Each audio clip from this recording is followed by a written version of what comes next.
Hi guys, I'm Fruity, and these are my hot takes on Amphibia and the Owl House, which there are probably more. I feel like Total Drama would deserve its own video because I think that's the main hyperfixation of this channel. But instead of wasting your time, let's just get started. Sprig is not a bad character, despite what everyone else thinks apparently. He's actually a great character. I get some people don't like him because he causes shenanigans and usually causes most of the problems in the episodes, but honestly, I think they're missing the bigger picture. Sprig is super important to the show. Without him, Anne probably would have died in the woods alone because she was living in the woods by herself, and Sprig stuck by her, even after Anne treated him kind of badly because she didn't know how to handle friendships because no one wants to be friends with Season 1 Sasha. In fact, Anne grows a lot because of Sprig's friendship. That moment when he defended her from Sasha at the finale. For someone who's Anne's best friend, you sure don't know her very well. She's brave, she's smart, and most of all, she's not gonna be pushed around by a bully like you! That was gold. Plus, he even gave Anne a sweet Christmas gift, and everyone agrees that episode was adorable. I don't get why people find Sprig obnoxious. I'm definitely not part of that crowd. I've usually always enjoyed the sidekick animal characters like King from the Owl House. Honestly, thinking about it, King is the reason why I started watching that show. I wasn't even fully paying attention when I wanted to watch it. I was playing Minecraft in the background, but then the Owl House pulled me in so hard, so shout out to King and Sprig for getting me hooked on their shows. Alright, here's my next take. We're gonna have to move to the Owl House for this one. Seriously, no hate to Rita, but I don't understand. It never caught my attention like everyone else apparently had it, and maybe it was because I'm more of a Lumity shipper, and I mean hardcore Lumity shipper. If you check most of my edits on my channel that are themed around Owl House, I can almost assure you all of them are Lumity, and it was my full-blown obsession last year with the summer. While everyone else was having a Brat summer or a Sabrina Carpenter themed summer, I had a full-out Lumity summer last year. Oh my god, Fruity! We're having like the most awesome party! Like, you should totally come! Like, you're probably not even doing anything fun! No, I'm good. I'm having an Owl House themed party at Chuck E. Cheese, and I have so many friends here with me, like, actually quite extreme. They ask you how you are, you just have to say that you're fine when you're not really fine.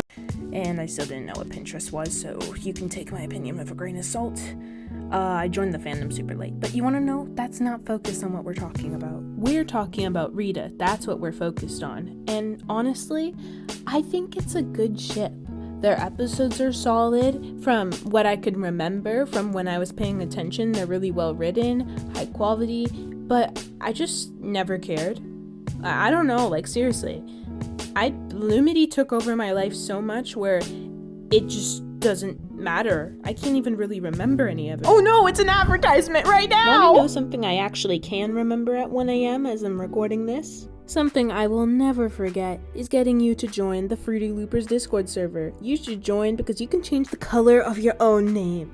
Also, if you join, you'll basically have main character status since we have less than 30 people that you'll be able to automatically become likable. Luckily for you, if you are a fan of this channel, you will be able to turn on notifications instantly for new uploads since YouTube notifications are horrible. Check the link in my description or my bio to join the Discord server. Let's get back in the video. Next take here.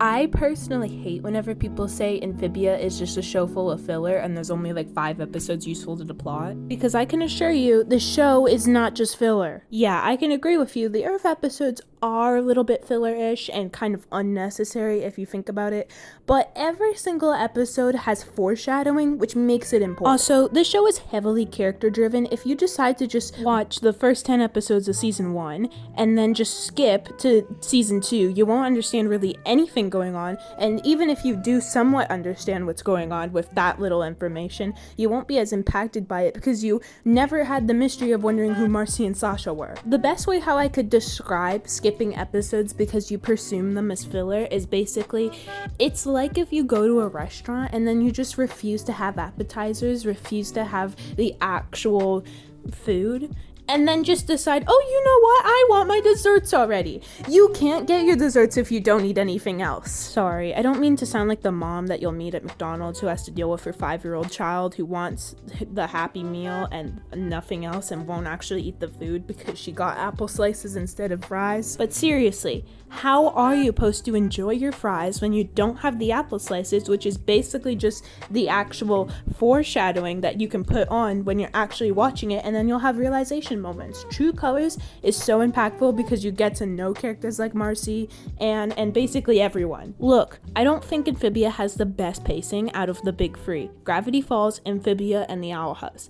Out of all those three, I think the Owl House is the best pacing because it kept me the most engaged and I had the least breaks from the show.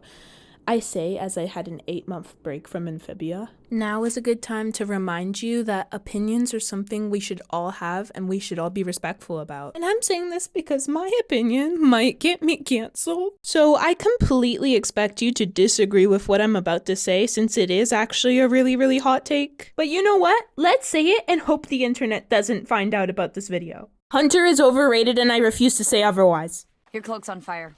What? Ow! Don't swing it around! I don't understand the appeal for this man. And I know exactly why he is popular. He's designed to be popular. Let's see, he's blonde, he's 16 years old, he's the male character everyone wants to be with. I don't understand. Why do you like him so much? Deep breath, breathe. Okay, personally, I just think Hunter is a little bit boring and I feel like he's meant to be sympathetic. I think he's well written and I think he does a good job at being his character. I think he's just overrated and I think he's just basic, honestly. Alright, let's see who we have in our cast. We have Luz, the main character. Yeah, obviously deserves all the screen time she gets. Totally deserved. Amity, yep. The love interest, yep, she should get a decent amount of screen time. Ida and King, yes, they should get lots of screen time. How about Willow and Gus? What do you mean they barely get any screen time in season 2? Oh, great, it's because of this man. I'm sorry, but I think the only episode I really liked Hunter in was Eclipse Lake and most of season 3. I just think he's so overrated. He steals screen time from people who deserve more screen time. V only got 5 minutes of screen time in the whole entire show, but Hunter gets a whole entire cinematic movie. This guy is the definition of the world doesn't revolve around you, Hunter. Give other people screen time. Also, basically the whole lore of the show revolves around him. Seriously? We can't get anyone else to be involved in lore. But no, everything has to be around Hunter. He is such a Y/N character. He came out of Wattpad. 3. Every single time we see him, he has some huge dramatic backstory, and he's like all sad, or he's like, oh, I like wolves now, to be hip and trendy with the kids. I see how it is. And from this, you might actually think I hate Hunter. I don't hate him. I think he's good. I actually like him. But I could definitely not have this guy as one of my favorite characters in the show. Look, like, honestly, I have difficult feelings about this guy. I think he's well written. I think his design looks good. But I don't know. I just never got attached to him as everyone else did. And sometimes whenever he showed up, it just annoyed me.